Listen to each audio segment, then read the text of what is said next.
Olá, seja bem-vindo, seja bem-vinda a mais uma edição do Simpósio Permanente sobre as experiências fora do corpo, as viagens astrais. Esse projeto que une uma série de entrevistas, palestras com diversos projetores, pesquisadores e escritores que compartilham suas experiências, técnicas e conteúdos importantes, especialmente para você interessado no assunto. Nesta edição, o psicanalista e filósofo Lázaro Freire compartilha numa conversa informal suas reflexões sobre viagem astral, sobre a perspectiva psicanalítica.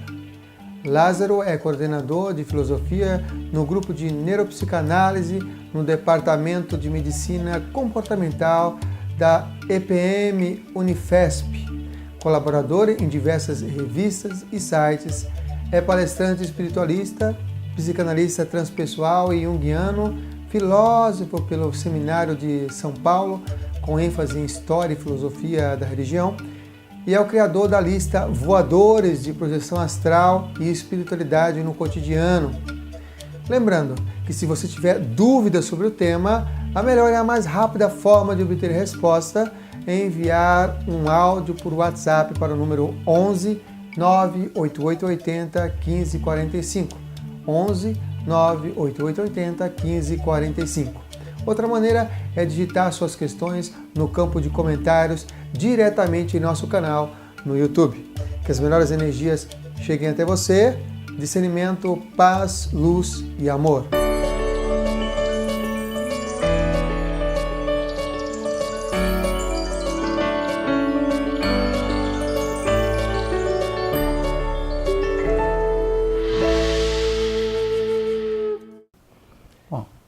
Vamos conversar um pouco informalmente sobre projeção astral, viagem astral, projeção da consciência, enfim, esse fenômeno, essa experiência fenomenológica, né, de a gente acordar consciente durante a noite e se perceber numa realidade fora do corpo, digamos assim, com um grau de realidade igual ou até superior à experiência que a gente tem aqui na vigília, né?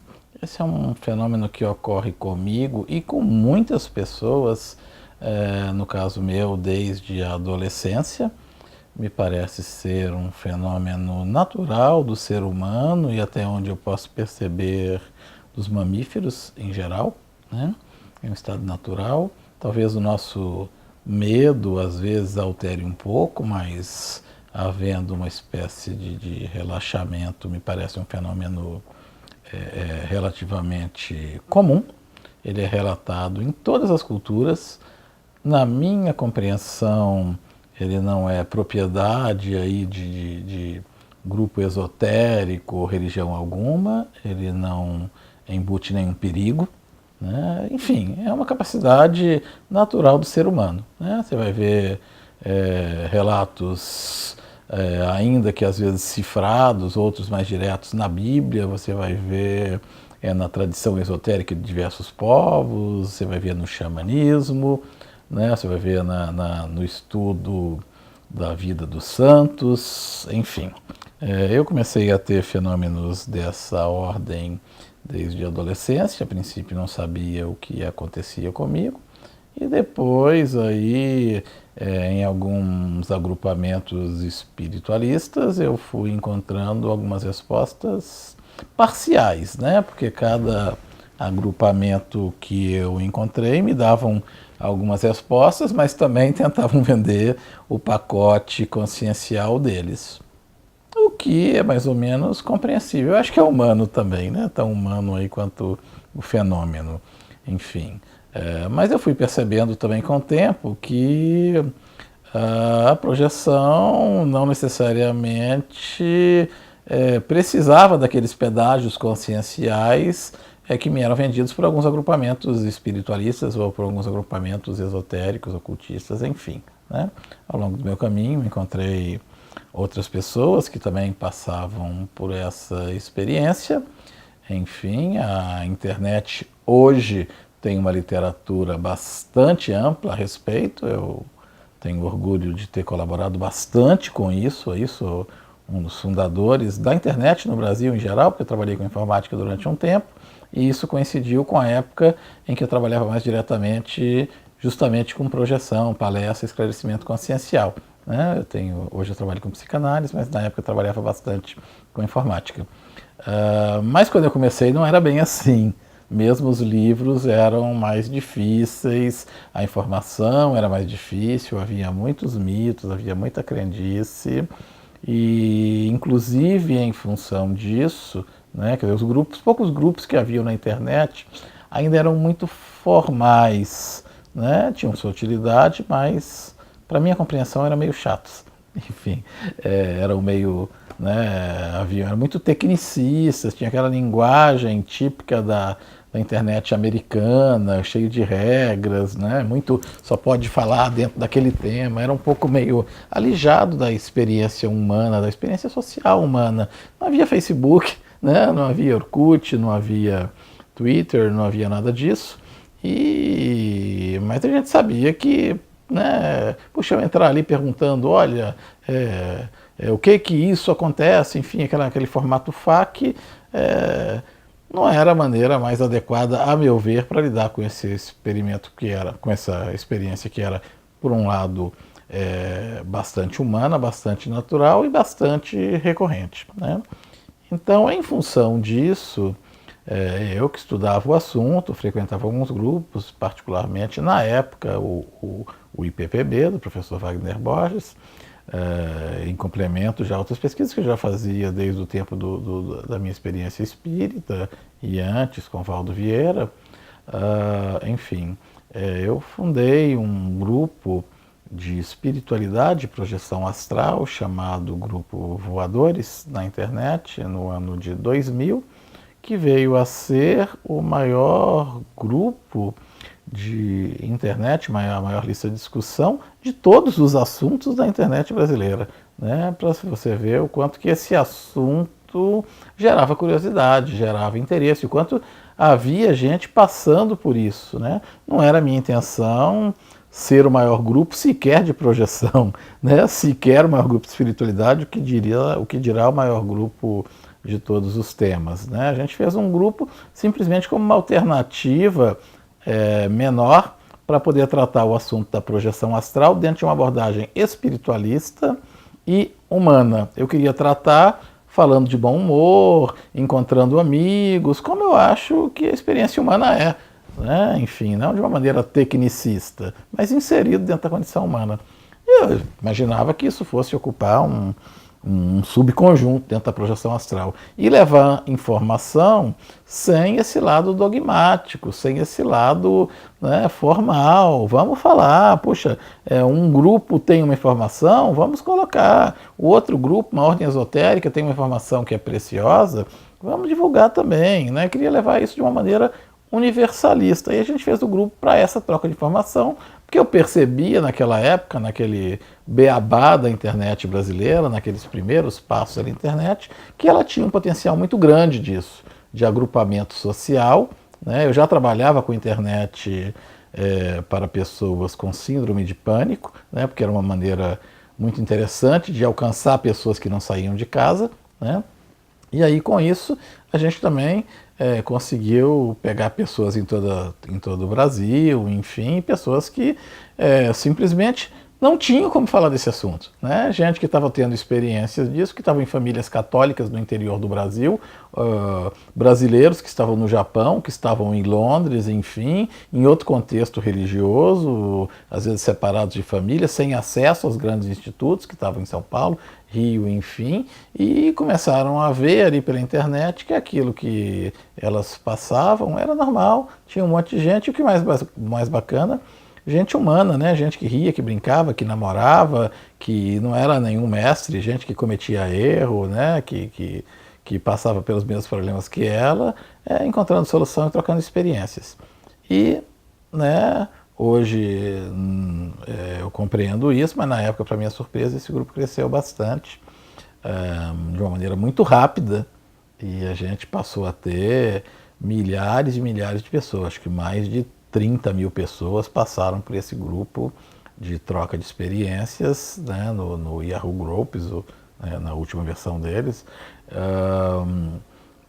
e trocando informações sobre as suas experiências fora do corpo, sobre as suas experiências espirituais e, a partir da experiência espiritual, trocando experiências sobre outras questões também, né? Porque a partir do momento que a gente colocava isso dentro de um contexto humano, a gente ia trocando informações também sobre a nossa busca espiritual, a nossa busca psicológica, a nossa busca filosófica e a nossa busca humana, né? Isso foi muito bacana no grupo, porque ele começou com projeção astral e ao longo do tempo ele foi naturalmente discutindo Jung, discutindo hinduísmo, discutindo xamanismo, discutindo filosofia, quando alguns membros do grupo estudavam algumas outras questões, psicanálise, Ken Wilber, isso ia trocando, ia modificando dinamicamente os parâmetros do grupo, né? Então, ele foi se tornando, aos poucos,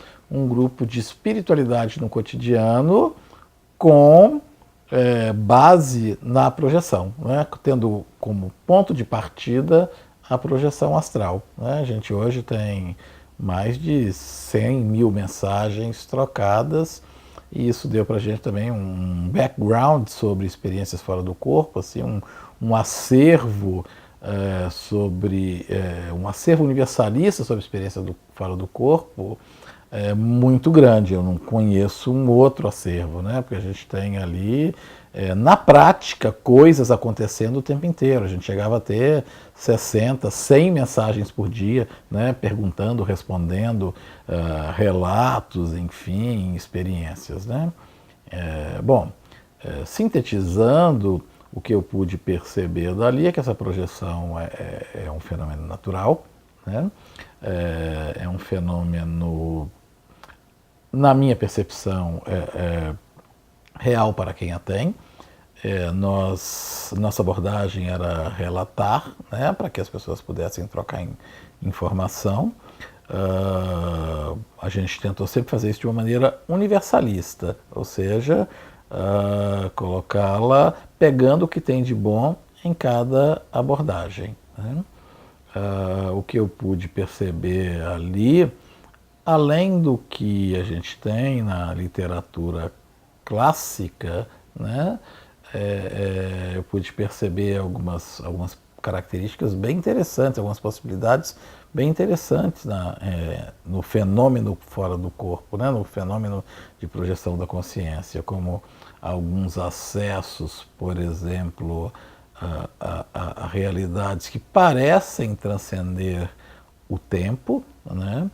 Algumas possibilidades ali de experiências extracorpóreas, de projeções da consciência, não vou nem chamar de viagem astral, que a gente viu ali e pôde comprovar que parece que lidam quase com a formação da realidade, ou seja, quase com características de magia mental, né? Como se a realidade astral que está aqui imanente, que está aqui próxima à nossa realidade, fosse uma espécie de matéria-prima que moldasse a nossa realidade. A gente fala em algumas religiões, em algumas tradições, no Espiritismo, por exemplo, que essa nossa realidade é uma cópia imperfeita, no platonismo, né?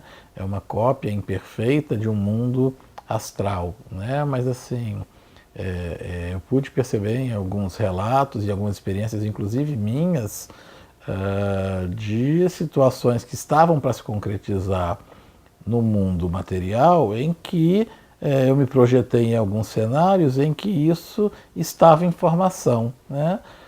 Não tenho respostas prontas, mas eu fico imaginando, né, que talvez uma das possibilidades da projeção, além das convencionais, além das que a gente vai encontrar facilmente aí na literatura e na internet, seja isso, né, seja colaborar aí num lado mais, digamos assim, the secret da existência, num lado mais magia mental, né, numa construção de realidades, né, numa plasmagem de realidades, né, uma possibilidade que eu acho que ainda está para pesquisa, ainda está aí para ser colocada, né, está para ser explorada pelos pesquisadores, mas eu pude perceber isso né, como diferencial nas mensagens do nosso grupo. Outra perspectiva que eu posso colocar como diferencial, assim, algo que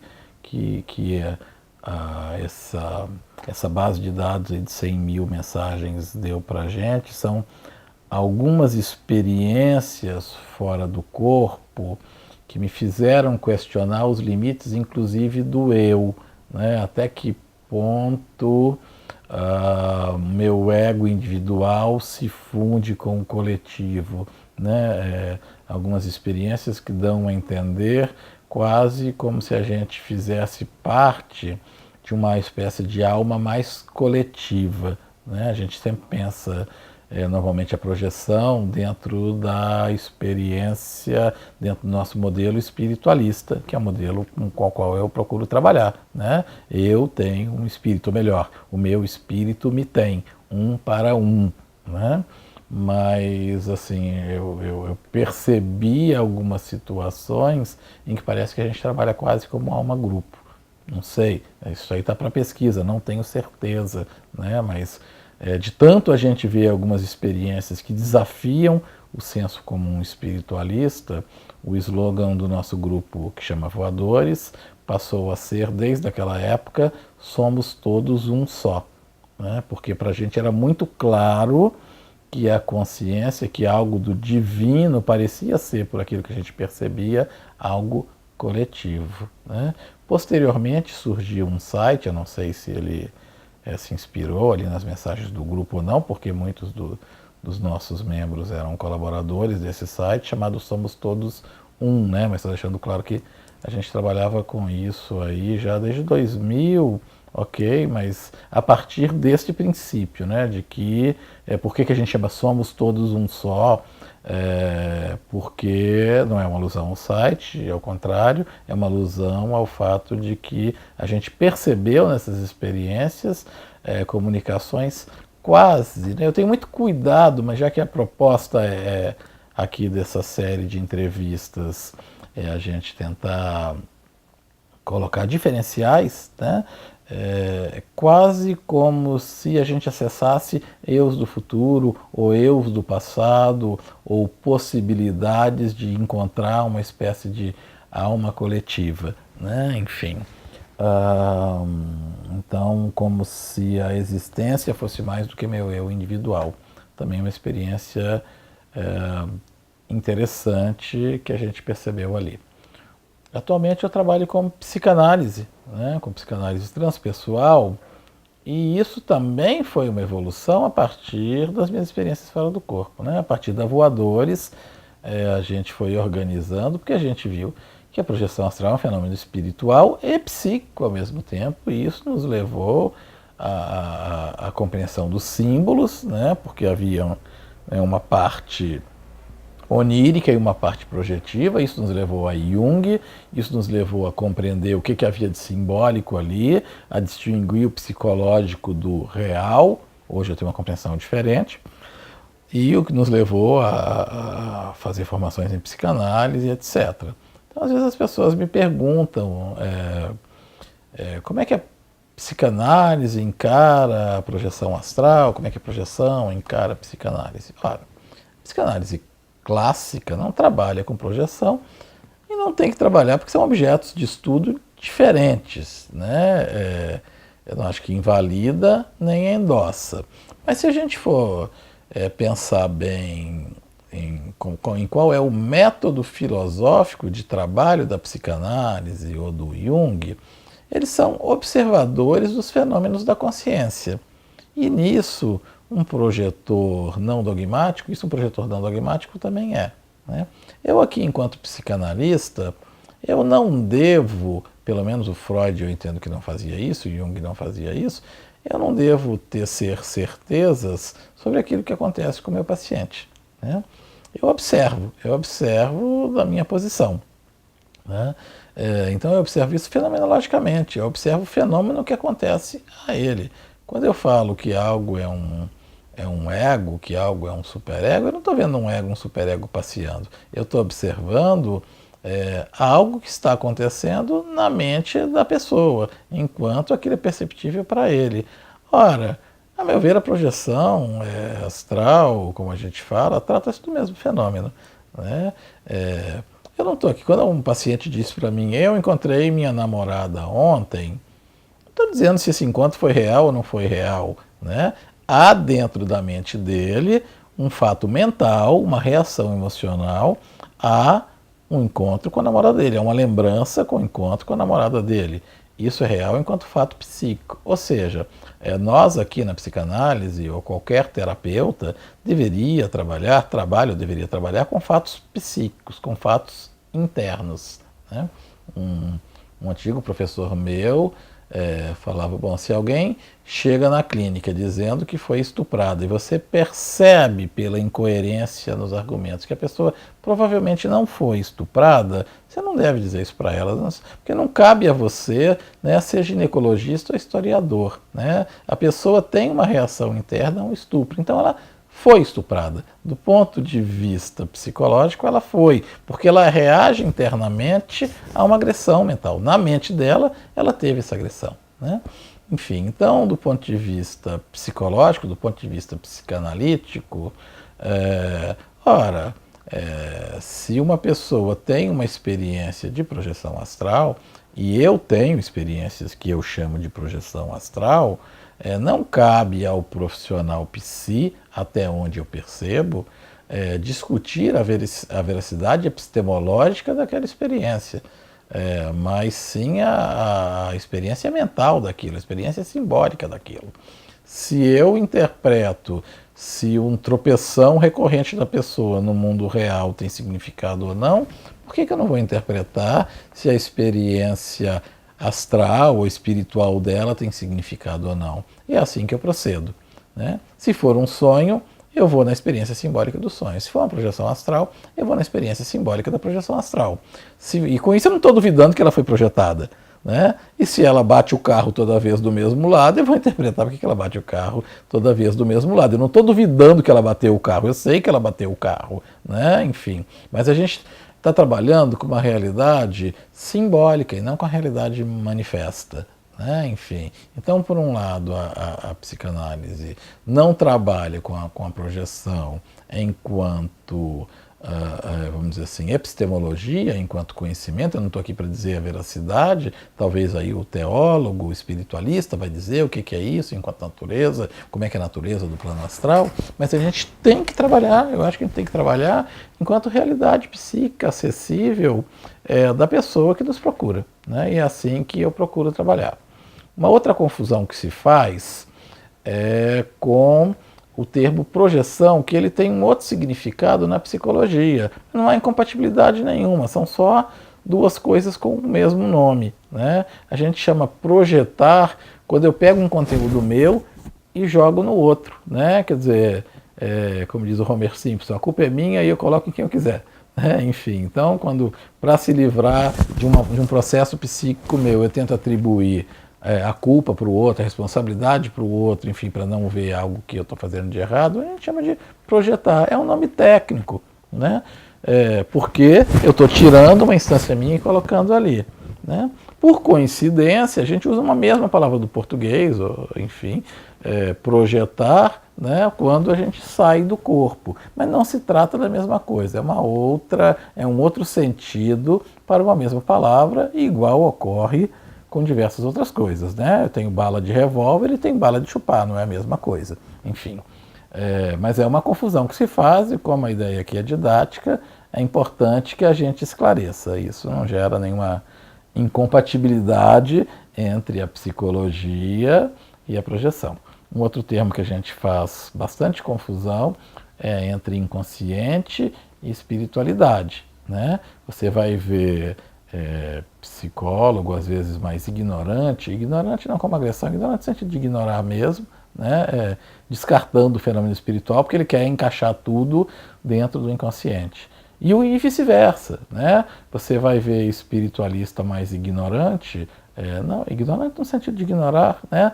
Tentando descartar, invalidar uma abordagem psicológica ou filosófica, porque ele pensa que abordar filosoficamente ou psicologicamente como inconsciente está, com isso, invalidando a espiritualidade. Não, são maneiras diferentes de enxergar coisas também diferentes, né? Quando eu estou falando espiritual, que é algo espiritual, eu estou falando da natureza da coisa, né? Isso aqui é material, um espírito que passou é espiritual, então eu estou falando que aquilo é, né? Natureza, epistemologia, estou falando do conhecimento sobre aquilo em filosofia.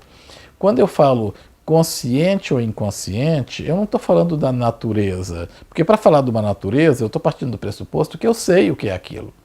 Quando eu falo consciente e inconsciente, eu estou fazendo uma reflexão sobre o meu saber, se eu tenho capacidade de saber sobre aquilo ou não, né?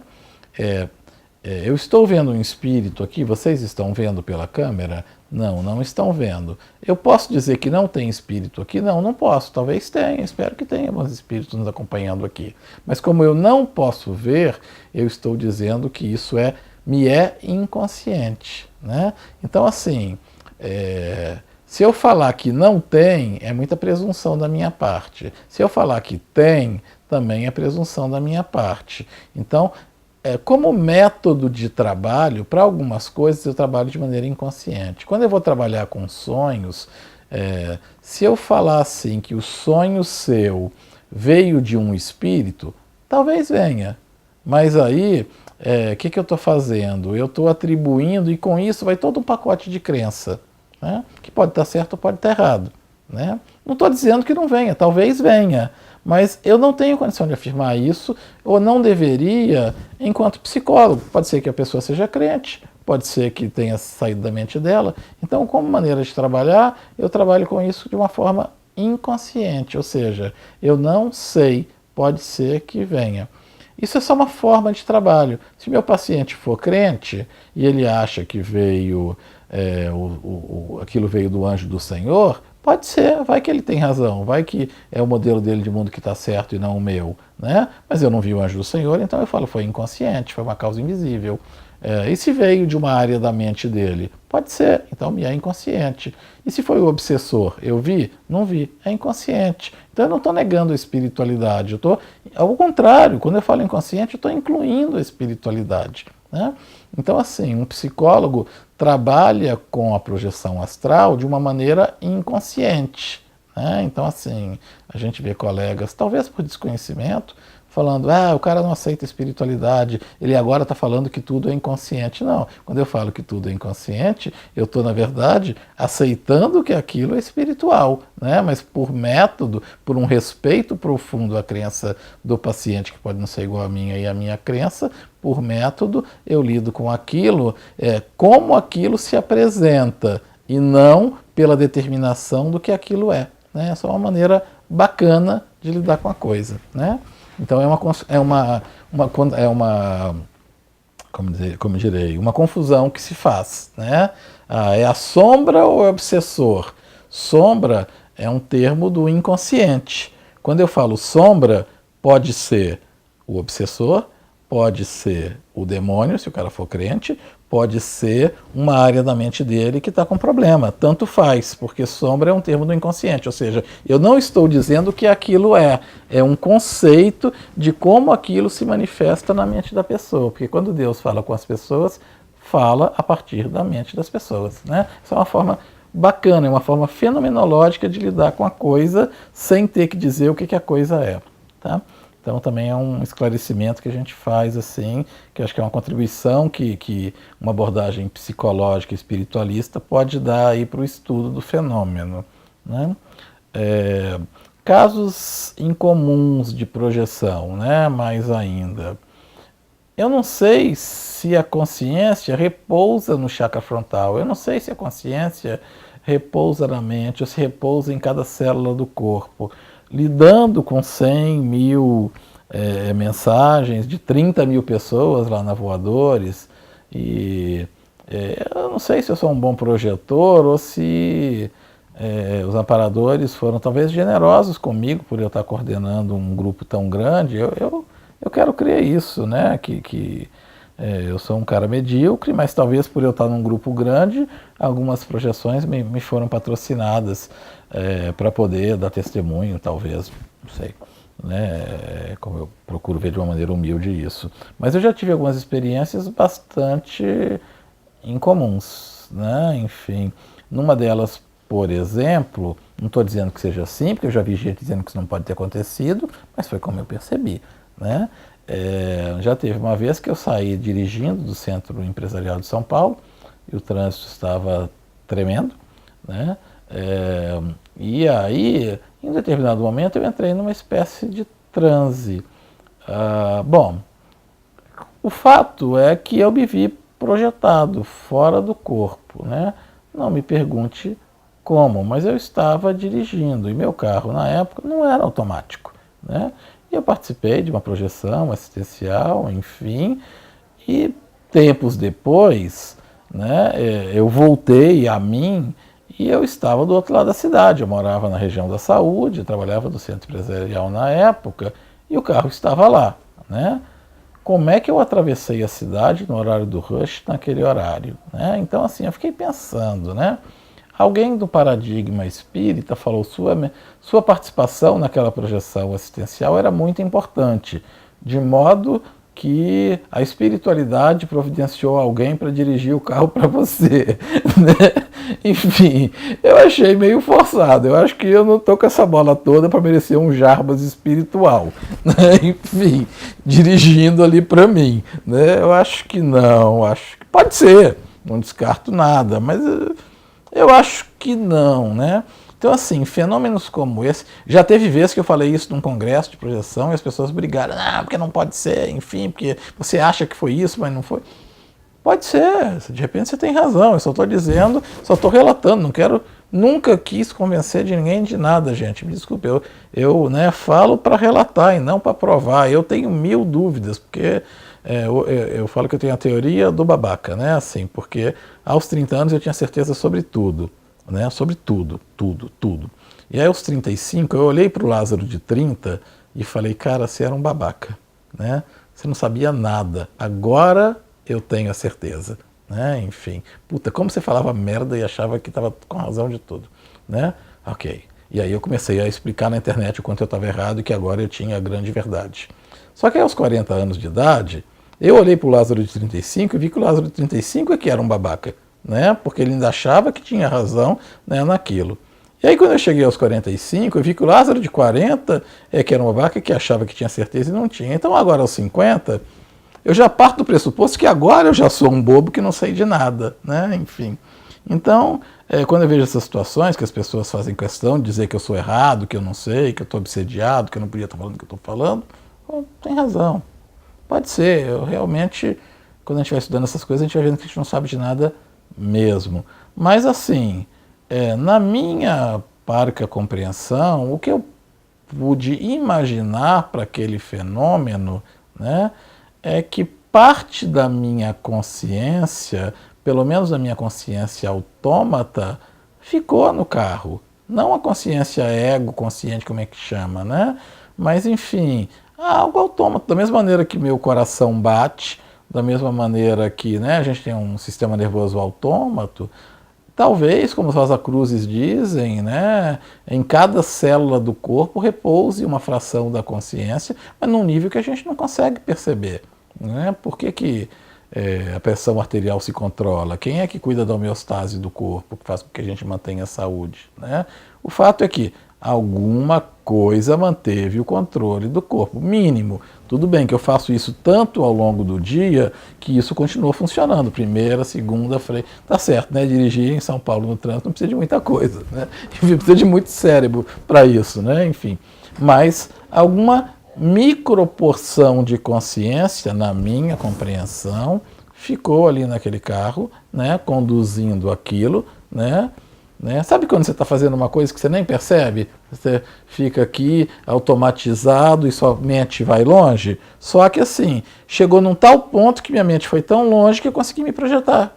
Né? E aí eu fiquei pensando, bom, o que sai? É minha consciência inteira, igual a gente fala no modelo espiritualista, ou é porção da minha consciência? Até que ponto eu tenho a minha consciência é indivisível, ou eu faço parte do todo? Enfim, eu não tenho certeza também, estou colocando minhoca na cabeça de vocês, né?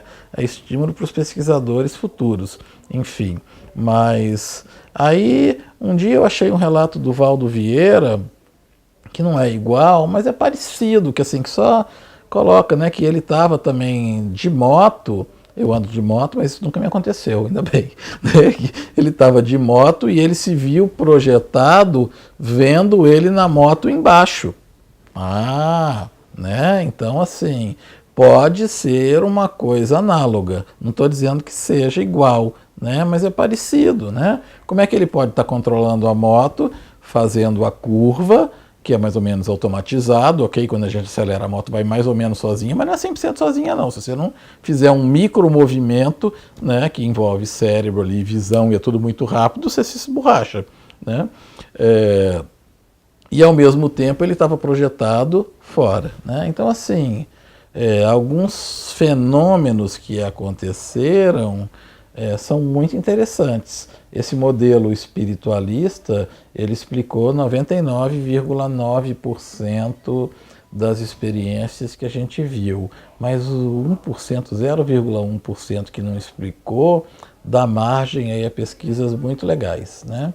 Nesse aspecto eu gosto muito dos livros do Brian Weiss e do Richard Barr, né? Porque eles têm algumas projeções, aquele livro do Richard Barr e o A Ponte para o Sempre, que ele começa a ter projeções nas quais ele meio que se funde com a alma gêmea dele, ou em outras projeções astrais que ele encontra com o eu do futuro e com o eu do passado dele, começa a dar toques e ver as possibilidades dele e a partir de possíveis erros futuros reorganizando a vida dele, né? Assim, eu não sei se é bem assim, mas eu acho coerente com algumas coisas que eu percebi em alguns casos particulares de projeção astral.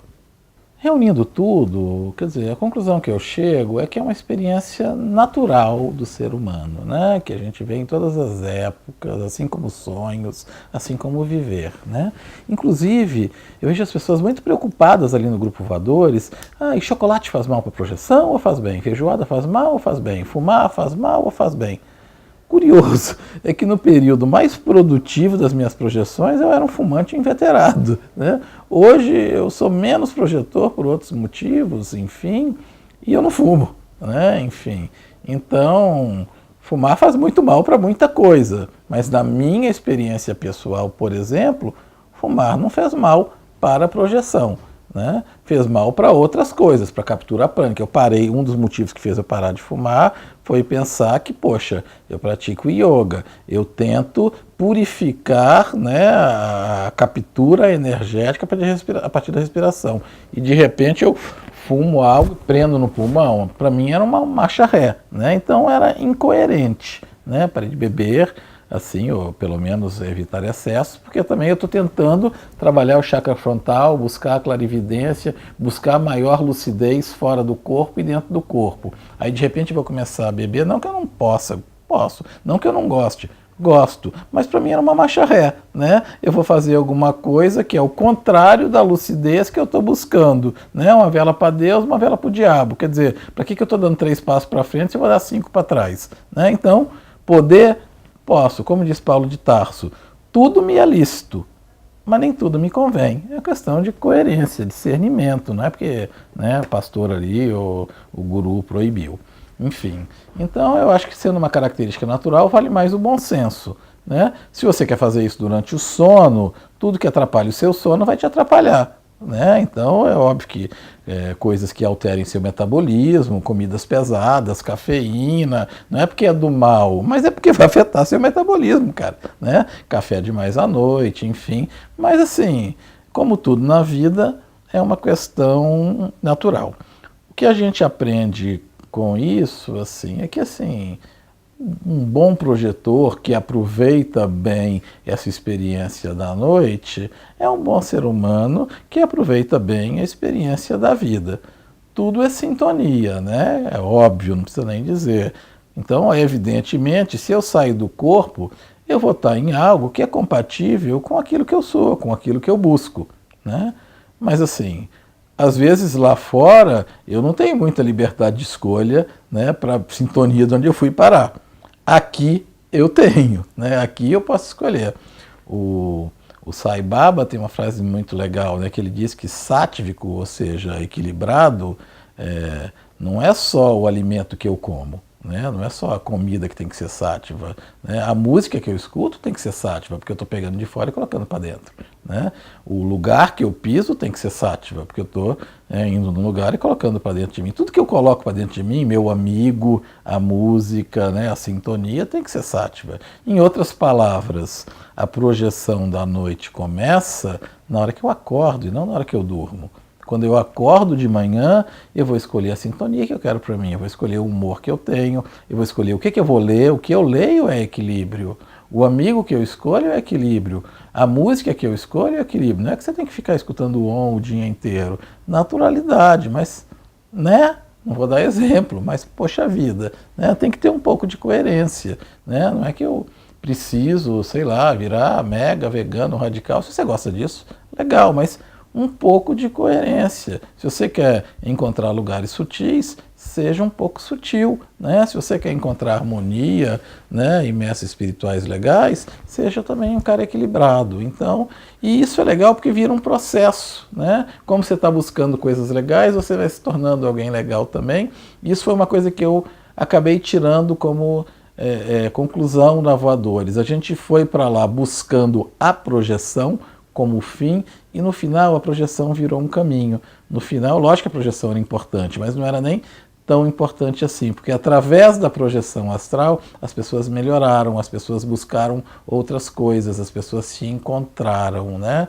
Então eu acho que ela é uma boa ferramenta para autoconhecimento, mas enfim, enquanto meio, né, enquanto algo que faz com que a gente fique antenado e trabalhe rumo a uma perspectiva mais integral, né, mais ligando o dia com a noite, o consciente com o inconsciente, né, porque na verdade assim com a lucidez que a gente busca lá começa aqui, né? Então eu estou buscando lucidez nos terrenos lá dos sonhos, do inconsciente, à medida também que eu tento buscar a espiritualidade, ou seja, o inconsciente, aqui no terreno da vigília. Então eu acho que ela é uma grande ferramenta de individuação, de integração.